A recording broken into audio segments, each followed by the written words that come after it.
Hello, everybody, and welcome to the Baka podcast.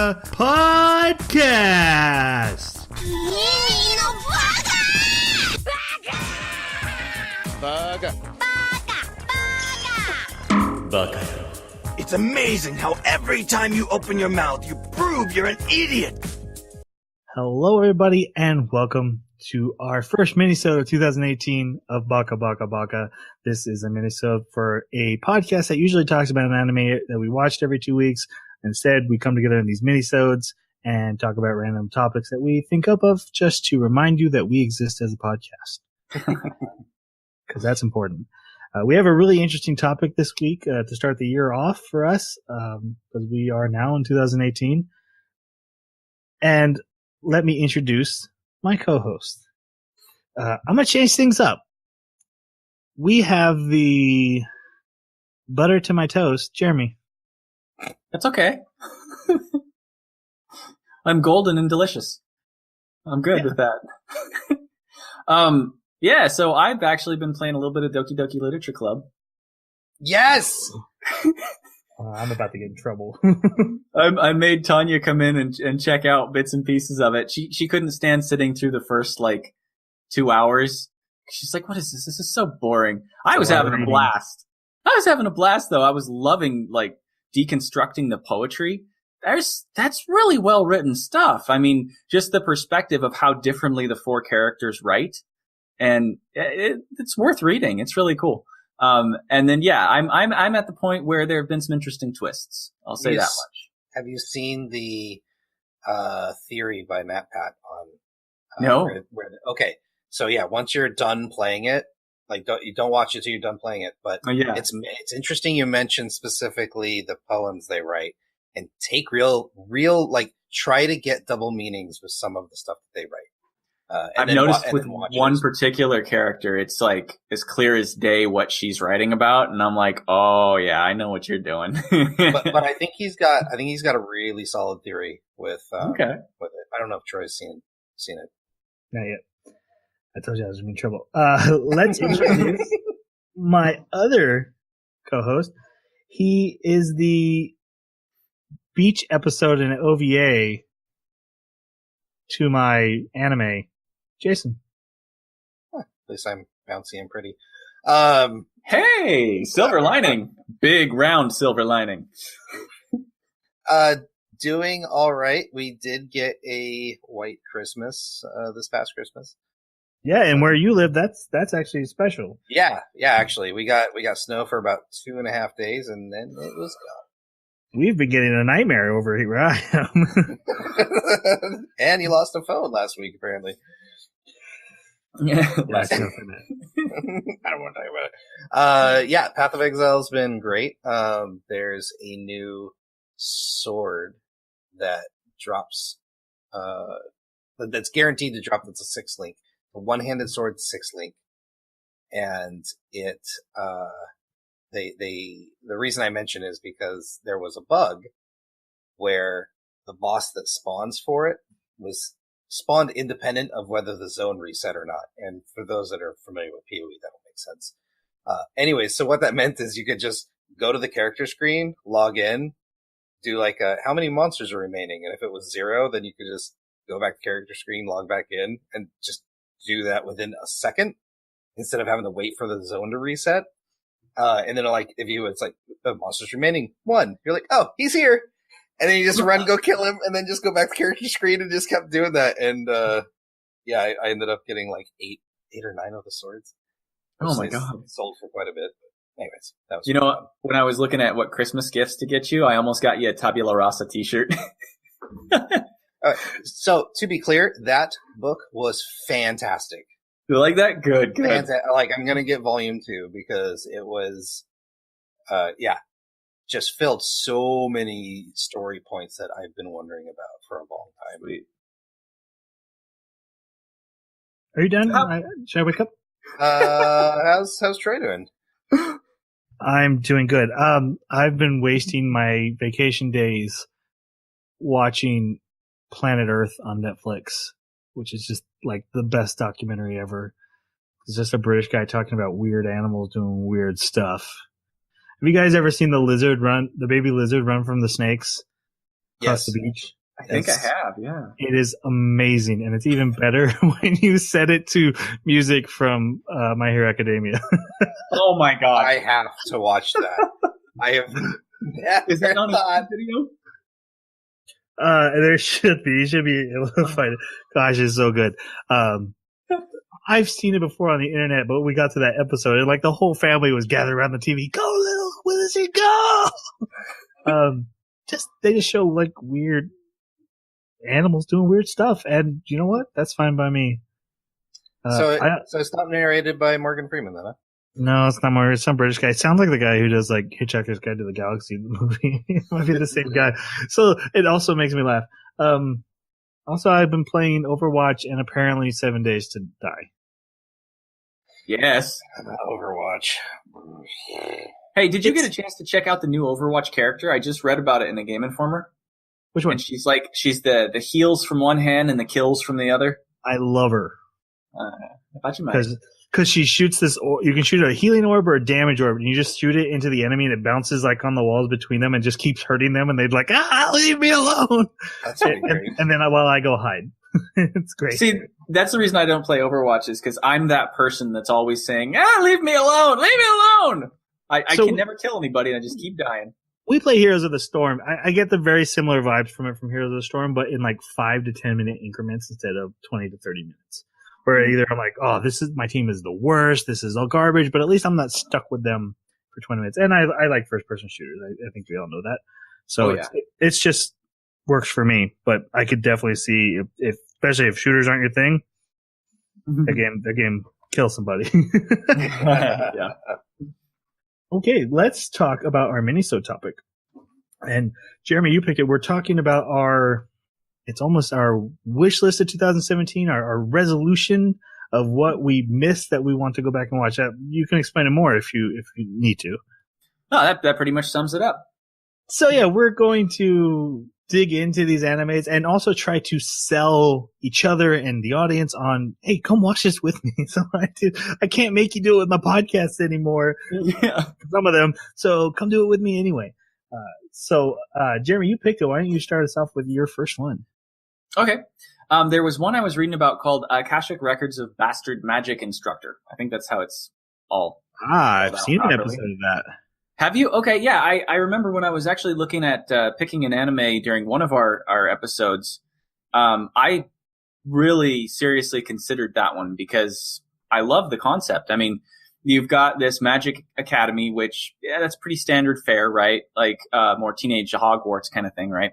But instead of just having all the teachers be your background characters and just standard instructors that are maybe drawing by the book, you have this one teacher that kind of, I don't know if he's the protagonist or not, but he comes in as a substitute and he's just this kind of a lazy guy that has a dark history and doesn't want to take things in the orthodox method, and he wants to like teach them in other ways. And I just see that being such a fun dichotomy. He's also one of my favorite anime powers, where my power is you don't have power no more.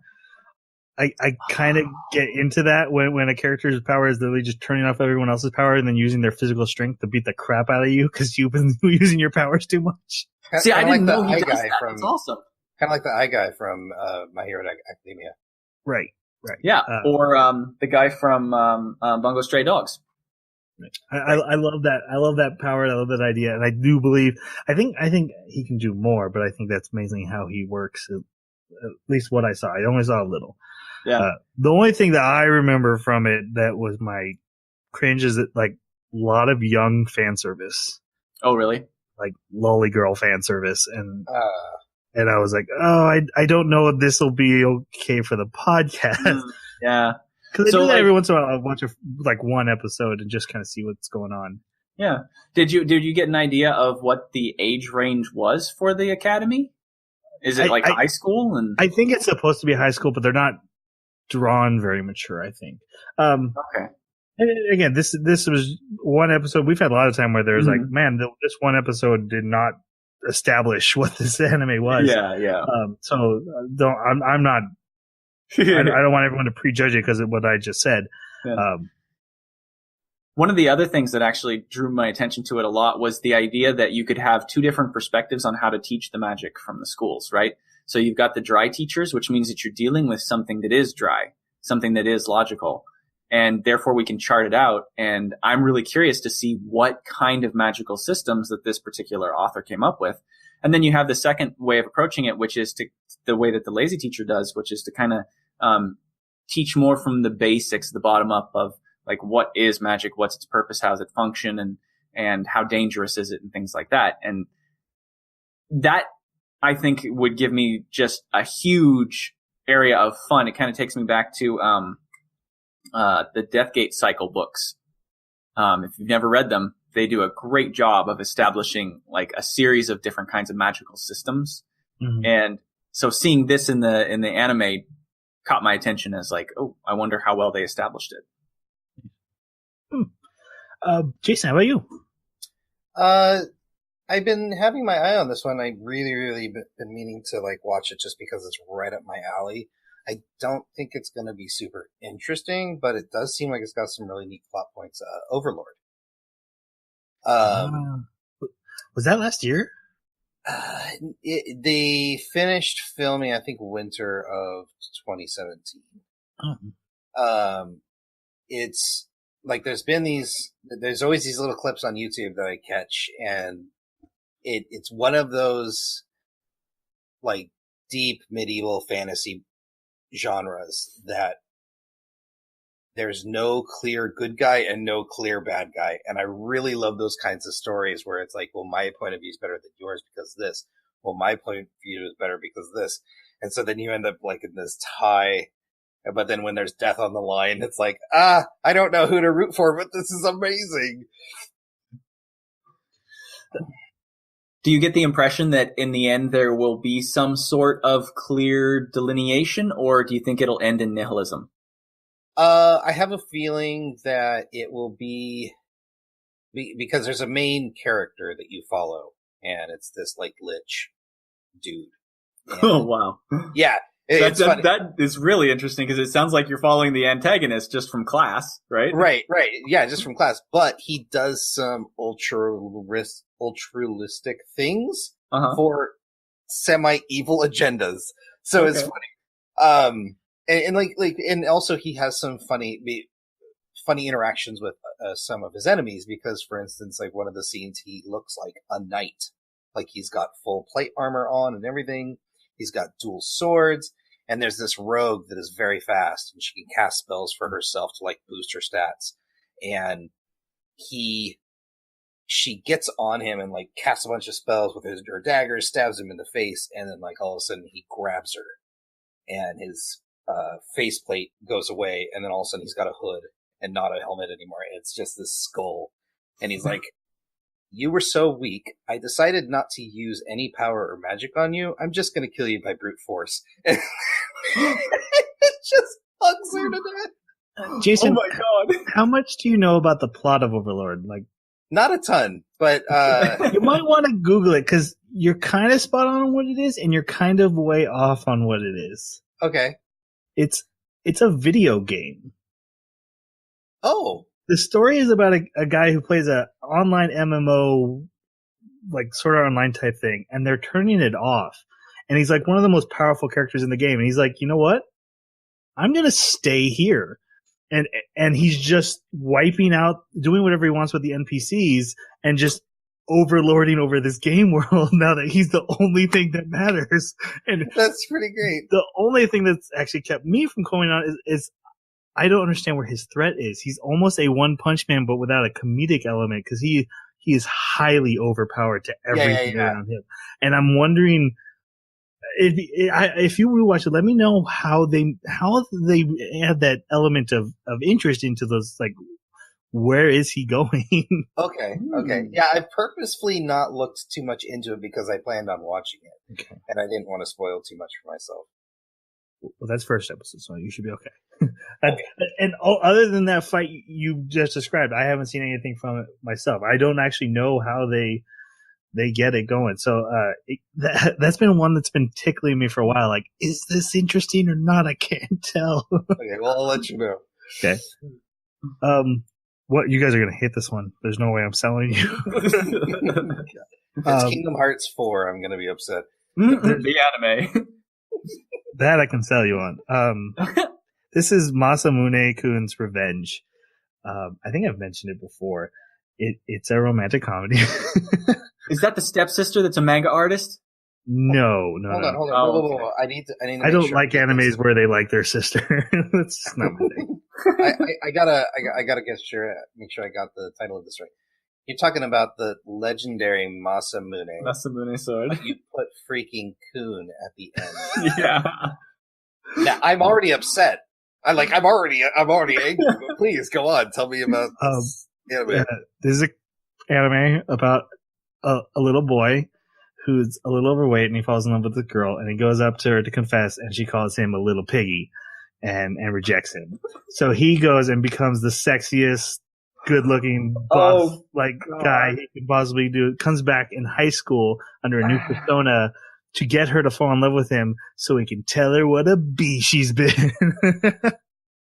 and then she rejects him anyway. And so the entire anime is him trying to get her to fall in love with him so he can get her back. But then, of course, he's having feelings and she's having feelings, and then there's a big twist of what really happened the day.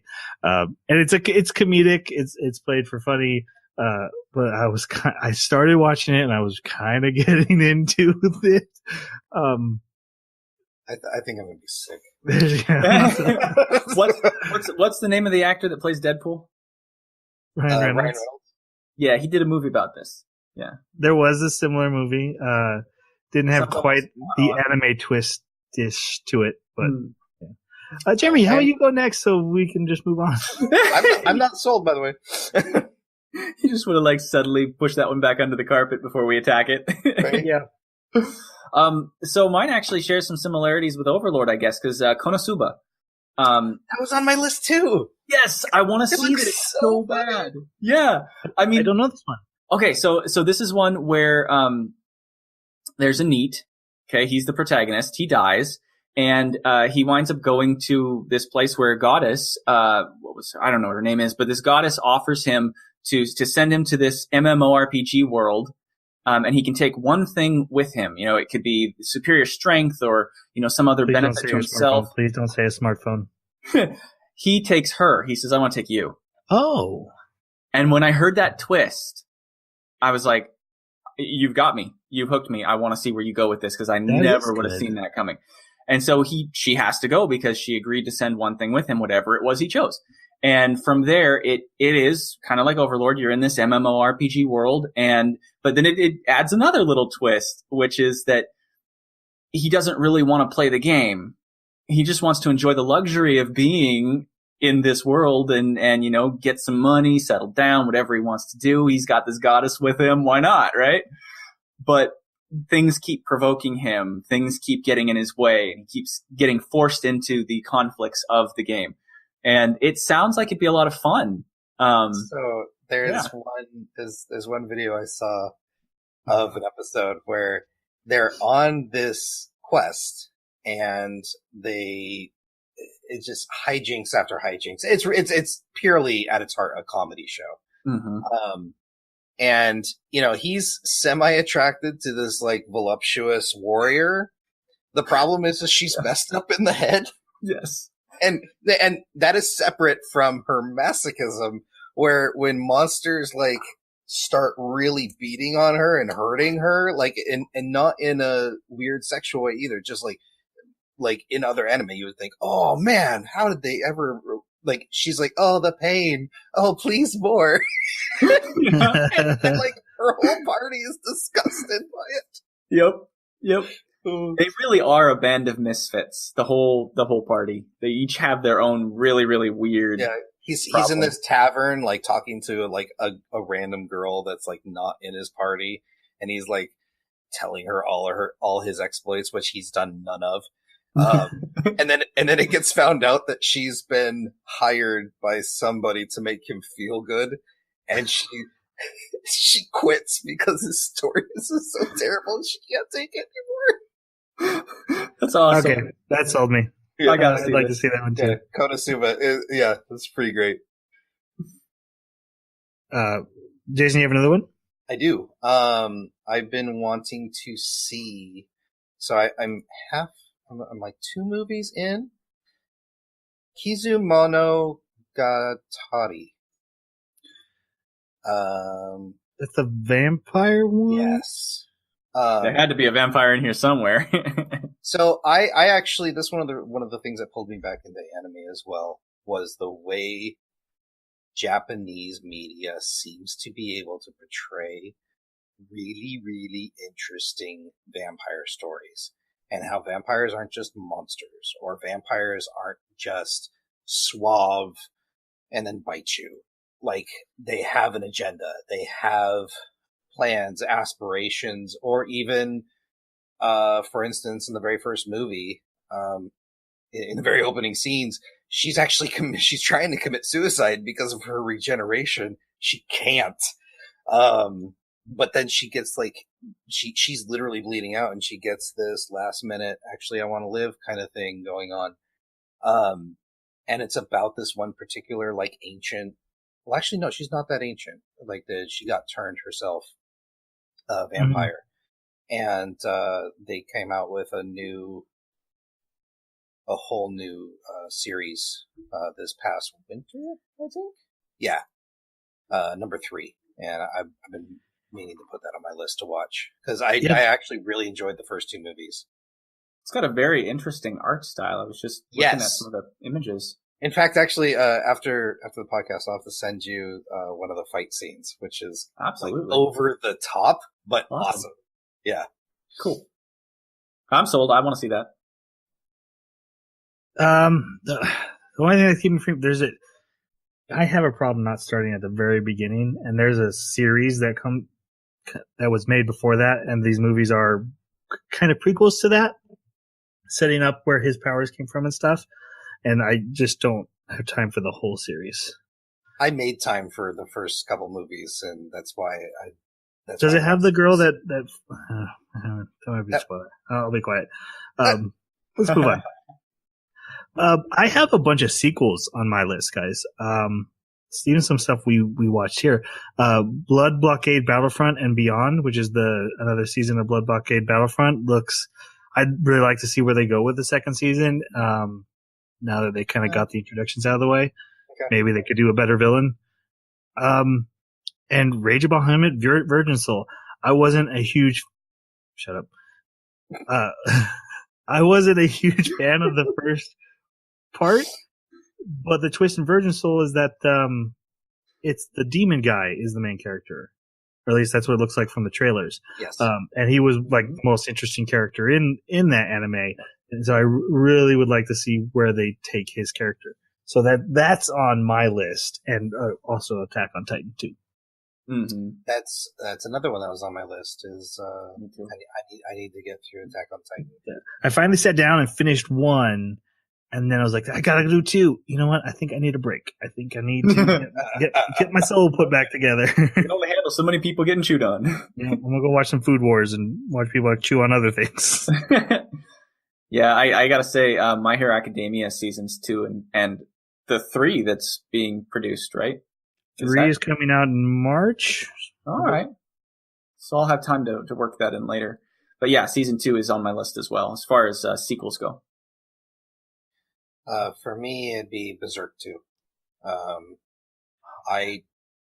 If you can get past the just absolute gore, graphic novelness of the anime, I think this story is really interesting, especially from the aspect of it's like a complicated revenge story, is the best way to put it. And season 2, I really want to see how it goes with his used to be best friend that betrayed him. Okay, so there's one that I think it's listed in summer 2017, but it has not come out yet for viewing. I think Netflix bought the rights and they're not releasing it, so the English dub is done.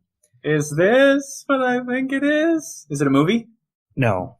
Oh, okay. I'm waiting for that too. Godzilla, but I'm No, not going to. different movie. Another movie? Yeah, the first chapter of Fate's Stay Night Heaven's Feel. It's the third take I want to see on that Fate's too. Stay Night. Yep, That's true. it's going to be a trilogy of movies. I'm This- so unsold on Fate. Yeah, I think maybe I'm going to make you watch something from Fate. You already did. No, another one. Unfortunately, I can't because it's like 24 episodes, so I can't do that as my retro. Yeah, there's a couple animes that are hard for the retros. The anime I picked was Kakaguri. It's a gambling high school. You're gonna hate that. Oh, I heard you talk about this one before. I know what you're talking about. It's not something I actually think looks good, honestly. It's something different. I want to see how an anime does gambling and makes that interesting if it can. I would have preferred Texas Poker because when it comes to gambling, I think poker is one of the most strategic. I'd love to see strategy play out in a anime format, but where they like even go so far as to play Russian roulette and see what an anime can do with that topic. You know, we've had all kinds of different genres show up, and it's just a new one. I'd like to see what they do with. It's like saying I want to see cycling. They have anime about that too. I want to see the volleyball one. I want to see the basketball anime. I just want to see how they present a more mundane topic in anime form, just like Food Wars does with cooking. Yeah, I was going to mention Food Wars. Mm-hmm. I mean, there is precedent that they have wowed us with something that I certainly thought was going to be mundane, but I don't know that I want to check out the others for that. So I don't know that you've sold me on that one, but you'll have to tell me how it goes, because if it is good and you think I'd like it.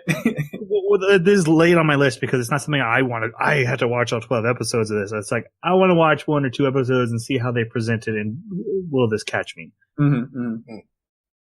That makes sense. I got to finish up with one other one. I have to watch this. Why? No. Oh, why? Oh God, I heard for you. Everyone listening to this, I'm holding up Dragon Ball Evolution. Don't watch it. Don't watch it. Why would you even? Why do you have that? So every Christmas, me and my best friend exchange movies that we force each other to watch, and whoever gets each other the worst movie wins. This was this year's entry. He did good. He did good because he knows I'm going to talk about it on this podcast too. So it's extra salt in my wound. So I have to watch this in the next week. Tell him his pick was amazing. Absolutely. I'm not sure there's a lower rated movie on Rotten Tomatoes. So pissed off right now. I mean, this is like in the negatives, right? You guys can go ahead and finish up with your animes. I'll just be over here salty. My last 2 honorable mentions, I need to finish up DBZ Super, or at least catch up. And I need to watch the 2nd season of My Hero Academia. Those are kind of at the top of my list. I'm probably going to watch Overlord first. Put them off again.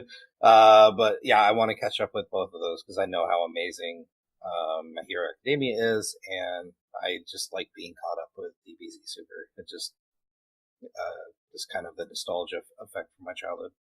Yep. That's pretty much it for me. I mean, I am considering watching the redone version of Fooly Cooly, but it's just a redone. So Fooly Cooly's so dumb. Yeah.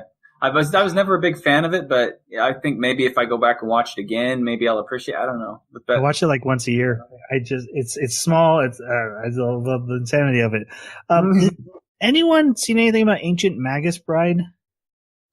You know what? I did watch a trailer for that, and it caught my interest, but I didn't notice it while preparing for this. I don't know. I think like a movie came out, and now a series is coming out. It just keeps popping up in lists I keep looking at, and I'm not really sure if it looks good to me or not. I can't tell if it's more fantastical or more drama oriented. It's hard to know. It's interesting that the main character has like a horse skull for a head. It's really weird. I get the drama sense from it. I don't get a lot of like actiony, fantasy, interesting elements that way. It seems like very much a romance drama, but I could be wrong. It's been a while since I looked at it. We'll just see what reviews show up for it and stuff. Yeah. Okay, I think with that, we'll start wrapping up. If you want to weigh in on what you missed from 2017, you were sitting on your list to make sure you watch, and you think we should have on our list, please let us know.